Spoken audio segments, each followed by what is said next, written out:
Ето как да си приготвите високопротеинова тортиля с пилешко.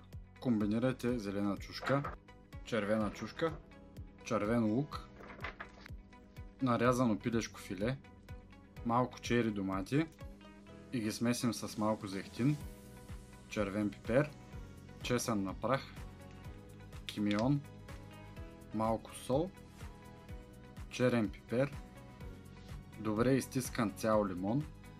Разбъркваме съставките и го слагаме при другите продукти. Размесваме докато се смесят хубаво. Завършваме с малко пармезан. След това го слагаме във фурната.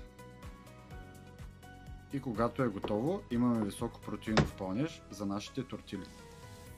В отделна купичка слагаме скир, около 250 грама, червен пипер, сладък чили сос, сол на вкус. Разбъркваме добре и се получава един високопротеинов сос за нашата тортиля. Разделяме го на 4 порции, за да има за 4 тортили. Слагаме си дъскичката, вадим по една тортиля, слагаме пилето с зеленчуците, слагаме си от соса, който приготвихме преди това, колкото искаме, колкото ни е вкусно.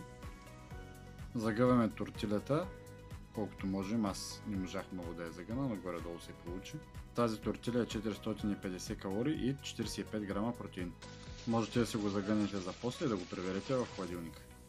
Или да си го хапнете веднага, аз не издържах и си отхапах 2-3 хапки.